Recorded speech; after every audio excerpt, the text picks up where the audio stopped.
Hello, honors students. We are going to jump right into counterclaims today. Remember, you guys are the only ones who are actually doing the counterclaims. College prep is not.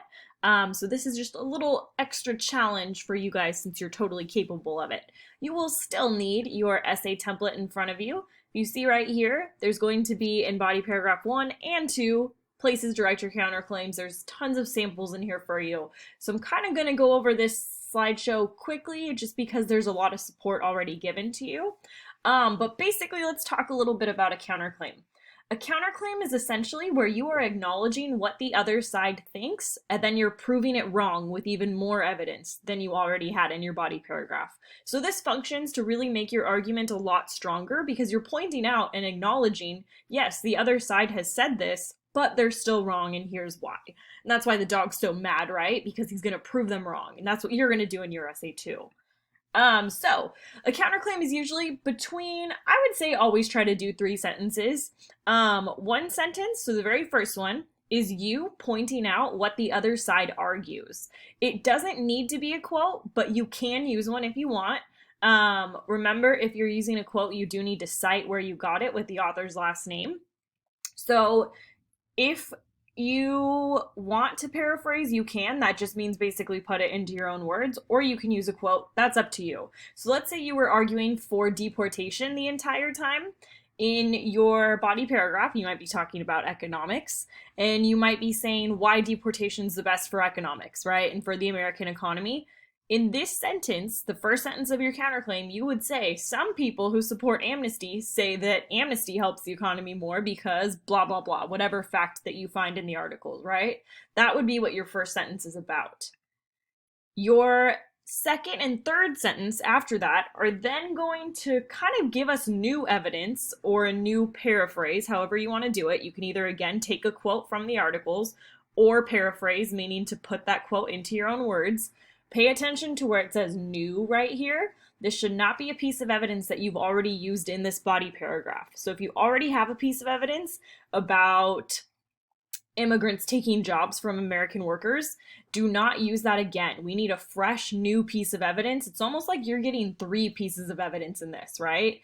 And this piece of evidence should really correspond to whatever evidence you gave up here, putting it down or saying that it's wrong, right? It should really be contradicting whatever. So in your second sentence, again, you're giving us that new piece of evidence stating why the opinion up here is incorrect, right? And why you are correct. Make sure you cite this. So make sure that you put into parentheses with the period at the end, the author's last name who said it. And again, this is going to make your whole argument stronger. You're acknowledging the other side and you're pointing out why they are still wrong. Also, make sure your counterclaim is about whatever topic the rest of your paragraph is about. So if you've talked about the economy the whole paragraph, and then in the counterclaim you really randomly bring up safety and security, it's not going to be the correct way to go. You need to keep it all on the economy. Everything in all of your body paragraphs should all be about the same topic, right? So if you have one about the economy and one about safety and security, don't mix them together. Keep them in their own individual paragraphs. Also, what I just said, if you've been focused on the economy, your counterclaim has to be about the economy. Really look at it like you're finding 3 pieces of evidence to support why deportation would be the best for the economy, if that's what you're arguing, right? You're coming up with 3 different pieces of evidence about the economy. Don't repeat yourself. So here's a sample counterclaim to give you guys a better idea of what we're talking about. Again, the first sentence is going to point out the opposite side's argument.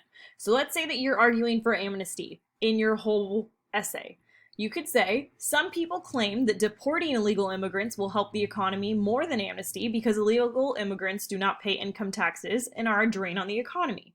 So this sentence is telling us, yes, there are people who argue that deportation is better for the economy, and here's why. Right? So it's a perfect example of that. Notice that it's paraphrased, it's not actually quoted.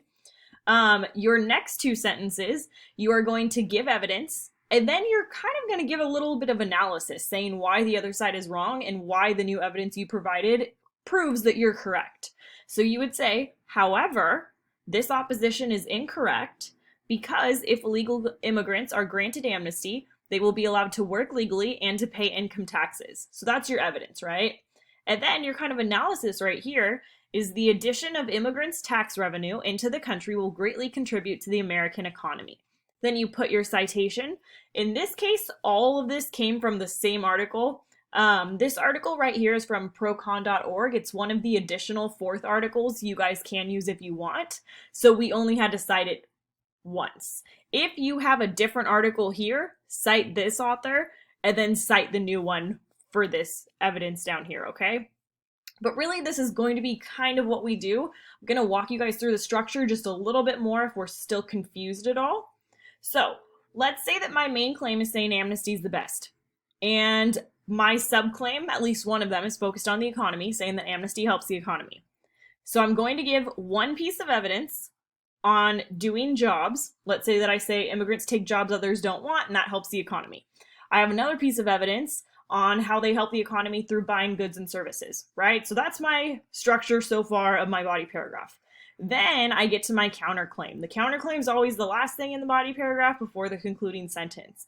In sentence 1, I bring up the other side, which is deportation, because remember, I'm arguing for amnesty, and I say how illegal immigrants do not always pay income taxes or taxes at all, right? So that's my evidence for deportation. My sentence 2, remember, is going to say, I acknowledge that evidence, but it's wrong because if they become legal, they would pay all their taxes because it'd be a legal requirement of them, right? Do we see how they would pay all their taxes? This evidence is different than them doing jobs others don't want and them buying goods and services that helps the economy. I do not want to bring up another fact about jobs or buying goods and services, right? I don't want to repeat myself because then the reader knows you don't have enough evidence to really prove the counterclaim wrong, right? Do we also see how this is saying illegal immigrants don't always pay taxes? This is saying amnesty will make them always pay taxes, right? So it's a direct rebuttal or a direct kind of fight back against what this sentence said. If I had brought up illegal immigrants do jobs other people don't want, it's like, oh, that's great. That's a way to help the economy, but it's not necessarily specific to proving this evidence wrong. So you really need to make sure it matches up and proves the other side wrong. Also, do not bring up another fact about a humanitarian argument, about a political argument, about a safety security argument, because that's not what this whole paragraph you've been talking about is about, right? And then again, sentence 3, how would this help the economy? Now that they're all paying taxes, how does that help the economy? How does that really prove that amnesty is the best and that deportation is not? Right? So that's going to be your structure a little bit. Even more help if you need it. I'm not going to read this out loud to you guys, but these are the words that you can consider using if you want to.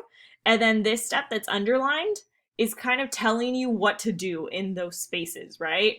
The step in parentheses and underlined is kind of telling you, so this says the opposite side of yours, so that's either deportation or amnesty, depending on what you're arguing, right? And then the ellipses down here mean just to kind of continue that thought. So again, this is a structure you're allowed to use. I welcome you to use it if you're lost at all. Remember, you're writing 2 of these, so if on the first one you want to use this structure, on the second one you kind of want to change it up and challenge yourself a bit, feel free to do that. So your tasks for the rest of the day, remember you've already written your evidence sentences, you've already written your analysis sentences. The very last thing you're doing is just writing counterclaims. So you have 1 in body paragraph 1, you have 1 in body paragraph 2. So that is what you need to get done today. Thank you guys for tuning in and listening, and have a fantastic day.